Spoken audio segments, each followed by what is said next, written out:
Logic king দর্শন চ্যানেলে তোমাদের ওয়েলকাম। আজ ক্লাস 11 সেকেন্ড সেমিস্টারের আরও একটি বচনের আরও একটি নতুন পাঠ নিয়ে তোমাদের সামনে উপস্থিত। আজ যারা নতুনভাবে চ্যানেলটি দেখছো তাদেরকে বলবো অবশ্যই লজিক শিখতে হলে প্রথম থেকে ভিডিওগুলো দেখে এসো।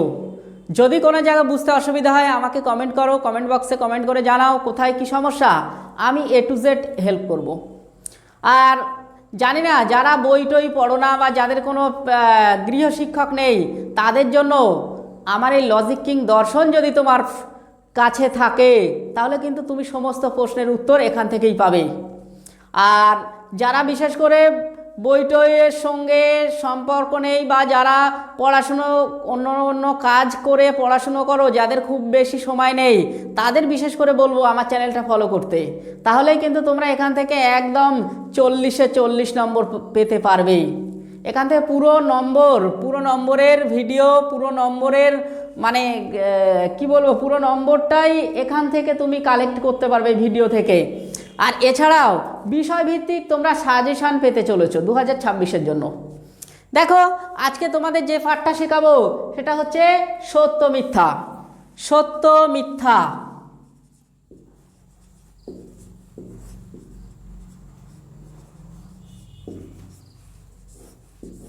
সত্য মিথ্যা ক্লাস 11-এ দেখবে তোমাদের সত্য মিথ্যার একটা পাঠ রয়েছে যে এ বচন সত্য হলে আই বচন কী হবে, আই বচন সত্য হলে ই বচন কী হবে, আবার ও বচন সংশয়ার্থক হলে আই বচন কী হবে।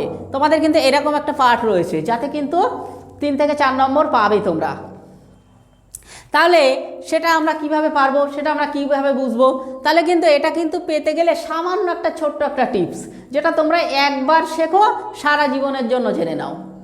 আর যদি আমার এই চ্যানেলটা মন দিয়ে তুমি দেখো, আশা করি তোমার আর কোথাও কিচ্ছু কোনো টিচারের কাছে পড়তেও যেতে হবে না, তোমার কোনো বইও পড়তে হবে না, এখান থেকেই তুমি পুরো নম্বর কালেক্ট করতে পারবে।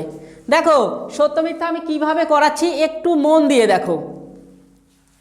আগে দেখে নাও, টি সমান সমান হচ্ছে সত্য, এটা মনে রাখবে, টি সমান সমান সত্য,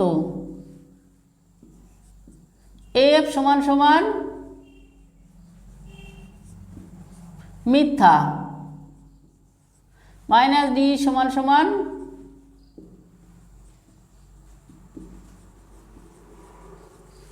সংশয়াত্মক।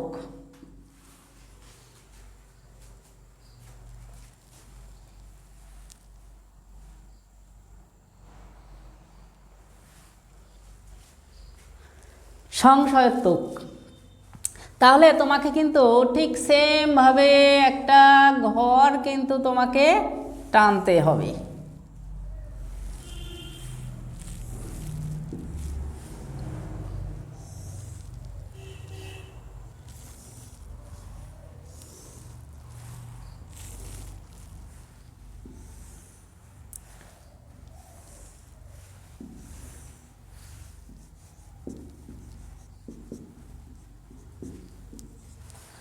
তাহলে আমরা সত্য মিথ্যা বোঝার জন্য প্রথমে আমরা একটা ছক টেনে নিলাম। আর ছক টেনতে হলে তোমাকে কিন্তু সত্য মিথ্যা তুমি ডাইরেক্ট কিন্তু পারা তোমার খুব টাফ হয়ে যাবে। তাহলে তোমার এই ছক টানাটা প্রথমে তোমার জানতে হবে। ছক টানতে গেলে আমরা দেখো প্রথমে কি করছি, দেখো এই কোনাকুনি আমরা টি বসাবো, সব কিন্তু বড় হাতের। প্রথমে দেখো আমরা প্রথমে টি বসালাম, টি বসালাম, টি বসালাম, টি বসালাম, আমরা কিন্তু এই কোনাকুনি। তোমার কিন্তু পরীক্ষার হলে যদি তোমার সিস্টেম না জানা থাকে তাহলে কিন্তু তুমি এই ছক টানতে পারবে না। তাহলে দেখে নাও এই কোনাকুনি আমরা টি বসাবো, ঠিক একইভাবে আমরা এই কোনাকুনি কি বসাবো, বড় হাতের এফ বসাবো, এফ, বড় হাতের এফ বসালাম হলো। এবার আমরা টি এর দিকে কি করব, ছোট হাতের এফ বসাবো, আর এফ এর দিকে কি করব, ছোট হাতের টি বসাবো হলো। ঠিক তেমনি বাকি ঘরগুলোয় মাইনাস ডি সমান সমান সংশয়াত্মক, সংশয়াত্মক। তাহলে কিন্তু আমাদের প্রথম কাজ কি, আমাদের সত্য মিথ্যা করতে গেলে আমাদের কিন্তু এই ছকটা টানা কিন্তু শিখতে হবে। এই ছক যদি আমি টানতে শিখে যাই তাহলে কিন্তু পৃথিবীর কোনো ক্ষমতা নেই তোমাকে এই সত্য মিথ্যা থেকে নম্বর কেড়ে নেবে। তুমি একবার দেখে নাও তাহলে তোমার সত্য মিথ্যা কিন্তু কনফার্ম হয়ে যাবে। দেখো এখন আমাদের প্রশ্ন হতে পারে যে এমন প্রশ্ন আমাদের হতেই পারে যে এ বচন যদি সংশয়াত্মক হয় বাকি বচন কি হবে। তাহলে এ বচন সংশয়াত্মক হলে বাকি বচন কি হবে। তাহলে আমরা পরিষ্কার দেখতে পাচ্ছি এ বচনের সোজাসুজি আমরা দেখব এ বচন সংশয়াত্মক, ঠিক এই সোজা যখন আমরা ধরে নেব তারপর আমরা এইভাবে যেতে থাকবো। ই বচন এফ মানে মিথ্যা, আমরা পরিষ্কার দেখতে পাচ্ছি এফ মানে মিথ্যা, টি মানে সত্য। আই বচনের টি মানে সত্য, আবার ও বচনের মাইনাস ডি সমান সমান সংশয়াত্মক। আবার একইভাবে তোমাকে বলতে পারে আই বচন যদি মিথ্যা হয় তাহলে এ বচন কি হবে। দেখো আমরা এক একটা লাইনে কিন্তু দুটো করে এফ বা টি পেতে পারি। তাহলে আমরা যে লাইন ধরে বিচার করব সেই লাইনটা কিন্তু অবশ্যই বড় হাতের এফ বা টি থাকা দরকার। তাহলে আমি কি বলেছি যে আই বচন যদি মিথ্যা হয় তাহলে এ বচন কি হবে। দেখো আই বচন এই যে কিন্তু আমরা এখানে দেখতে পাচ্ছি এই যে এফ, এফ মানে আমি কিন্তু এই লাইনটা ধরে বিচার করব, এই যে এফ।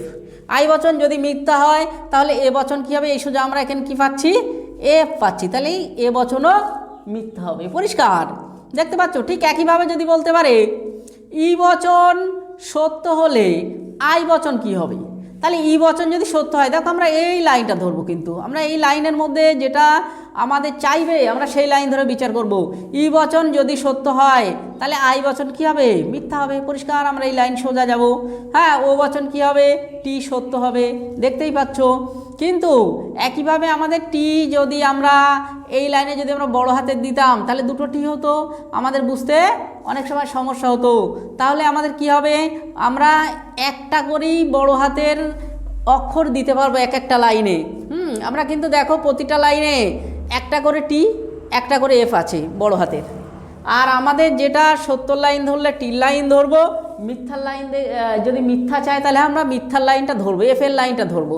হতে পারে তোমাদের বলতে পারে ও বচন যদি মিথ্যা হয় তাহলে বাকি বচনগুলি কি কি হবে বলতেই পারে। তাহলে ও বচন যে মিথ্যা, দেখো ও বচন এই যে এফ, আর দেখো কোথাও আর এফ নেই, তাহলে এই সোজা আমরা চলে আসবো। আই বচন টি সত্য হবে, ই বচন এফ মিথ্যা হবে, এ বচন টি সত্য হবে। পরিষ্কার। যদি কারো কোনো বুঝতে অসুবিধা হয় তোমরা কমেন্ট বক্সে গিয়ে কমেন্ট করো, অথবা ভিডিওতে ফোন নম্বর দেওয়া থাকে তাতেও তোমরা কন্ট্যাক্ট করে নিতে পারো। তবে অবশ্যই বলবো তোমরা কিন্তু এই চ্যানেলটা বন্ধুদের মধ্যে শেয়ার করে দাও, দেখবে তারা কিন্তু বিরাটভাবে উপকৃত হবে। আর এটাকে আমি বলতে পারি, হ্যাঁ, সোশ্যাল নেটওয়ার্কের জগতে, হ্যাঁ, বিভিন্ন চ্যানেল বিভিন্ন তথ্য বিভিন্নভাবে তোমাদের শিখতে হতে পারে, কিন্তু আমার এই ভিডিও আমি যে ভিডিওগুলো দিচ্ছি বা যে লজিকগুলো বা যেভাবে আমি তোমাদের শেখাচ্ছি এগুলো আশা করি মন দিয়ে একবার দেখলে তোমাদের কোনো বই কোনো চ্যানেলের হেল্প আর কোনো দিন নিতে হবে না, এখান থেকেই তোমরা সব কিছু শিখতে পারবে।